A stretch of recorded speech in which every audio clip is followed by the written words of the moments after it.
Bonjour tout le monde et bienvenue dans cette nouvelle vidéo du calendrier de l'Avent. Aujourd'hui j'avais envie de partager un petit peu avec vous mes derniers favoris. Il y aura un petit peu de tout, du maquillage, du jeu vidéo, du Netflix, des vidéos sur YouTube, enfin voilà, vraiment mes dernières découvertes du moment. On va commencer par le maquillage. Donc dans le maquillage j'avais envie de vous parler de deux rouges à lèvres. Donc le premier ça sera le Golden Rose. En fait c'est principalement tous les rouges à lèvres de chez Golden Rose. Je les trouve vraiment trop bien. Les prix sont vraiment très abordables. C'est aux alentours de 3-4 € le rouge à lèvres. Et surtout si vous le prenez chez Beauté Privée c'est encore moins cher. Donc moi c'est le dernier dont je me suis procuré. C'est la teinte 18. Je vous montre celui-ci en particulier puisque en fait c'est un rouge, ce qu'il y a de plus classique et de plus banal, mais en fait je sais pas, il est d'une couleur très vive et il est très pétant en fait, il est vraiment très joli. À chaque fois que je l'ai porté en vidéo dans mes vlogs ou quoi, vous êtes nombreuses à m'avoir dit qu'il était joli, que vous l'aimez bien. C'est pas, je sais pas comment vous l'expliquer, c'est pas un rouge banal, vraiment c'est un très beau rouge plein de vie en fait et il est très joli. Là c'est aussi un Golden Rose que je porte sur mes lèvres mais c'est pas du tout celui-ci. Les Golden Rose c'est des rouges à lèvres déjà qui ont une odeur vraiment très particulière. J'aime beaucoup, on dirait un petit mélange de chocolat et de je sais pas trop quoi, ça sent très bon. L'applicateur il est parfait, il est en bout rond, un peu ovale, il est ni rigide ni souple, enfin vraiment j'adore les appliquer, ça s'applique très facilement sur les lèvres. Ils sont sans transfert, ils sont longue tenue, vraiment je les adore. Ensuite le deuxième rouge à lèvres dont j'avais envie de vous parler, c'est un rouge édition, un rouge velvet de chez Bourjois. Alors ces mascaras là c'est pas ceux que je préfère puisqu'ils sont pas sans transfert. En fait ils ont un effet un petit peu velouté, ils sont fini mat mais ils sont pas sans transfert, vous voyez ce que je veux dire. Ils sont vraiment un petit fini velouté, ce qui fait que dès que vous mangez, dès que vous buvez, ça part. Par contre au niveau de l'application c'est plutôt pas mal. Et en fait moi j'avais surtout envie de vous parler de celui-ci en particulier. C'est la teinte Oranginal, la teinte numéro 30. Et en fait c'est un orange pareil, il est super pétant, il est magnifique. Celui-ci quand je l'ai porté, à chaque fois j'ai eu des compliments dans mon entourage et aussi venant de la part de mon père, pour vous dire, parce que mon père il est quand même plutôt avare en compliments, il est plutôt moqueur et même lui il a remarqué le rouge à lèvres et il m'a trouvé plutôt jolie avec celui-ci et que le rouge à lèvres lui plaisait beaucoup. C'est vraiment un orange, je pourrais pas vous le dire, c'est un orange pareil encore une fois vraiment trop joli. Il est plein de vie aussi, il est vivant, il est vivifiant, il est pétant, il est tout ce que vous voulez. Il est très joli. Je vais vous faire un petit swatch aussi. Vous voyez, voilà, j'ai l'impression qu'il ressort limite flash, mais il est magnifique. Celui-ci j'ai adoré le porter tout cet été. Bon là je le porte un petit peu moins parce que la saison s'y prête pas trop, mais sinon vraiment j'aime beaucoup ce rouge à lèvres là. Ensuite on va parler de mascara. Alors le premier mascara dont je vais vous parler, il vient de chez Lidl. Oui. Donc il est très petit prix. C'est le jaune là. Alors c'est de la marque Sienne, c'est le mascara volume black. Donc voilà, il est tout jaune. Il est vendu dans un petit coffret avec un crayon noir. La brosse elle est en fibre comme ça, elle est plutôt grosse. J'aime beaucoup ce type de brosse là. Alors le crayon je ne l'ai pas fini, j'en ai pour toute une vie. Par contre celui-ci je l'ai fini mais je l'ai gardé pour vous en parler parce que vraiment j'ai adoré. Il apporte volume, il apporte longueur, il définit bien les cils. Le côté, les saureurs là, il est pile poil ce qu'il faut. Il délivre assez de matière, ni trop ni pas assez. Vraiment il est génial. Je l'ai adoré. Il fait des cils de fou et tout ça pour un petit prix quoi. Donc c'est génial. Un autre mascara par contre qui n'est pas dans le même budget, je l'avais reçu, j'ai reçu la miniature dans une Birchbox. C'est le Benefit Bad Gal Bang je crois, quelque chose comme ça. Donc vraiment c'est la miniature que j'ai reçue mais pareil je l'avais adoré. Donc la brosse elle se présente comme ceci. C'est une brosse en silicone comme ça, je crois que c'est comme ça qu'on dit, enfin bon bref c'est pas des poils quoi. Il a une forme conique je trouve qui est très pratique pour accentuer par exemple sur les cils du coin externe pour pouvoir vous créer encore plus des yeux de biche vous voyez. Et pareil il apporte une très bonne définition, il apporte surtout de la longueur par rapport au volume, il y en a un petit peu moins mais j'ai adoré parce que je trouve qu'il fait pas de paquet, il est vraiment bien, il fait vraiment des très beaux cils aussi. Pareil, celui-ci c'est un mascara qui m'a tapé dans l'œil. Je sais pas par contre si je le rachèterai parce que je connais pas trop les prix des mascaras à Benefit. Mais je pense que ça doit tourner aux alentours de 15-20 €. Non voilà, c'est pas mon budget pour un mascara. Mais si c'est le cas pour vous, franchement n'hésitez pas. Ensuite, niveau palette, j'avais envie de vous parler de cette palette. C'est ma dernière acquisition.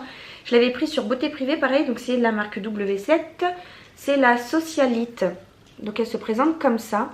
Donc c'est un packaging en carton. Mais, ils ont trouvé le moyen de vous mettre un miroir à l'intérieur. Donc c'est vraiment super parce que pareil, c'est une palette qui ne coûte pas très cher. Et voilà pour l'harmonie des couleurs. Dans les tons marron, violet, etc. C'est vraiment une couleur des couleurs que j'aime beaucoup porter au quotidien. Et en fait, ce qui me fait surtout aimer cette palette, ce sont les fards qui sont un petit peu crémeux. Donc vous en avez deux ici, là, c'est le doré et le rose. Et vous avez un autre rose un peu plus foncé. Et pareil ici, cette couleur un petit peu cuivre, qui sont splendides. Et en fait c'est des couleurs un peu crémeuses avec des impacts d'autres couleurs. Vous voyez ce que je veux dire? Par exemple dans le rose on a un petit peu de doré, mais quand vous mélangez le tout, bah, ça vous fait une couleur trop jolie quoi. Je vous fais le swatch ici du rose. Vous voyez, c'est trop beau. Franchement ça a des reflets magnifiques. C'est le genre de fard que j'aime beaucoup prélever au doigt et j'applique directement comme ça sur ma paupière parce que je trouve que le rendu est bien mieux appliqué au doigt qu'avec le pinceau. Vous avez également à l'intérieur des fards, des paillettes compressées en fait. Ça je les ai encore jamais trop utilisées parce que je sais pas trop comment l'utiliser. À appliquer par-dessus un autre fard avec un produit qui colle un peu j'imagine. Mais bon, c'est pas le genre de maquillage que je fais au quotidien, des paillettes. Mais pour tout le reste, c'est des couleurs que j'aime beaucoup utiliser pour tous les jours. Je me maquille très facilement et très rapidement avec cette palette. Je l'adore vraiment. Elle est parfaite pour moi, bien dans mes couleurs, dans mes tonalités et dans la rapidité d'application, c'est tout ce que je demande. Vous pouvez aussi créer de jolis dégradés avec les fards mat qui sont présents dans cette palette.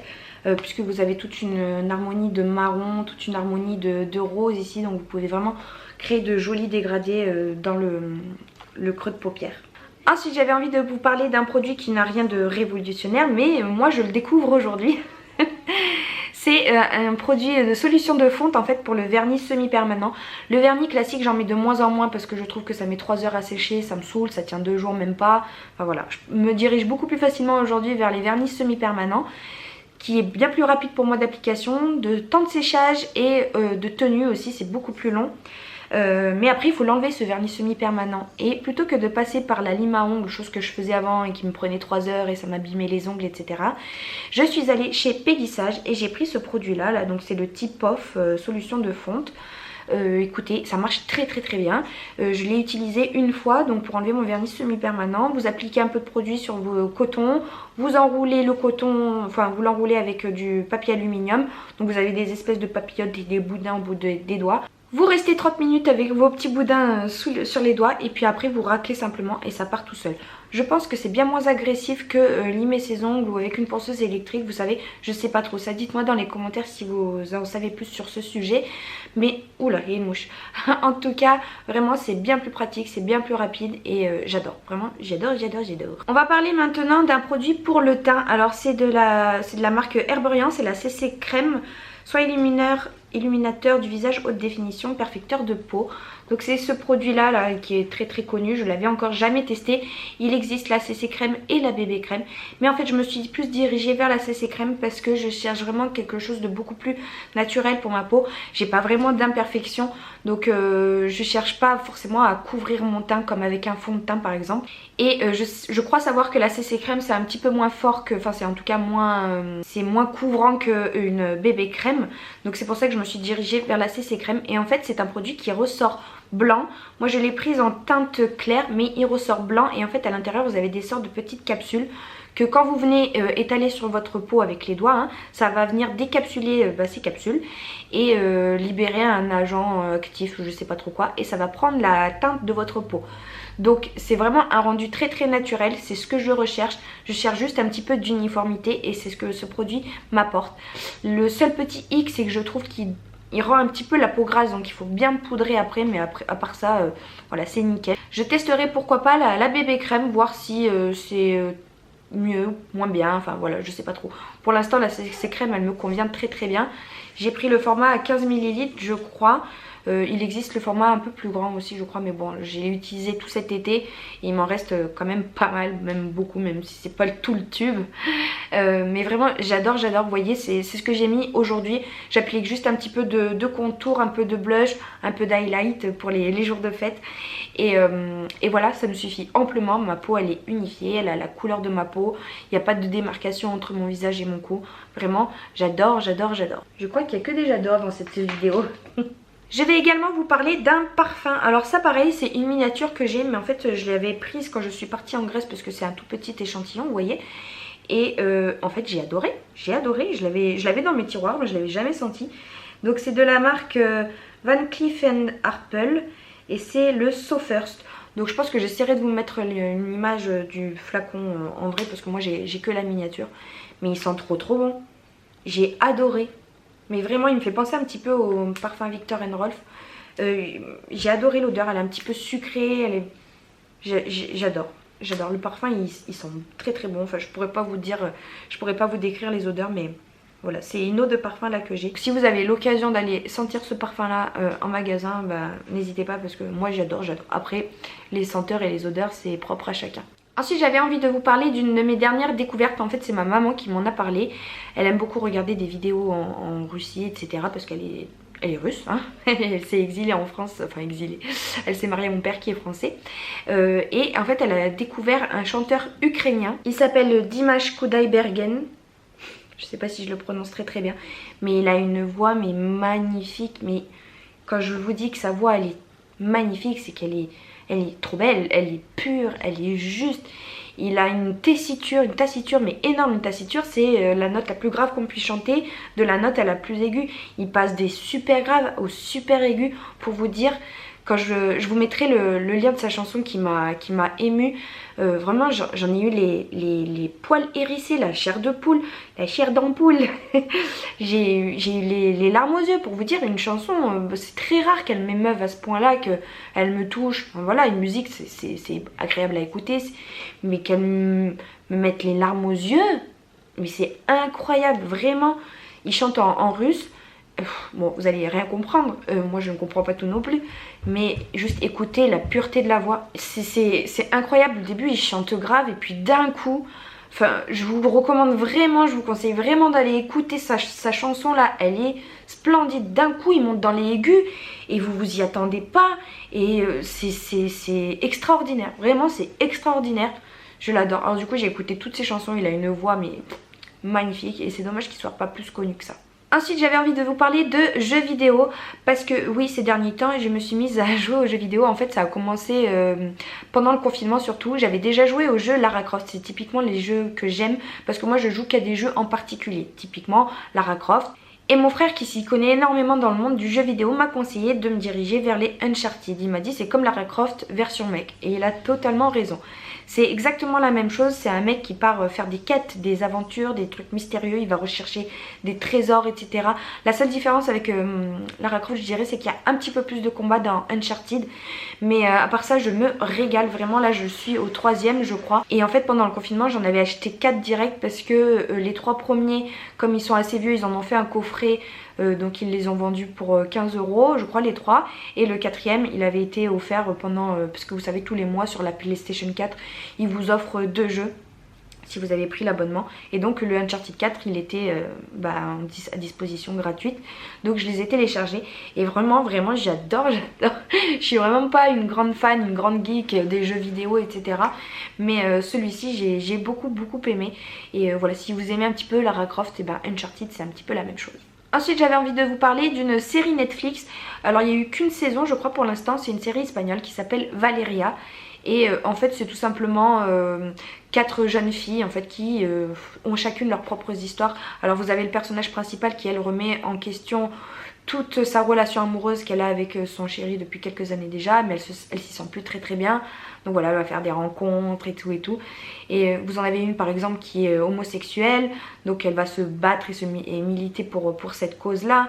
une autre qui elle est pas du tout dans l'amour mais elle a plutôt des plans cul, une autre qui est plutôt très réservée. En fait c'est 4 copines mais qui ont toutes des caractères complètement différents et on parle en fait de leur relation amoureuse, de leur relation professionnelle, etc., leur évolution en fait.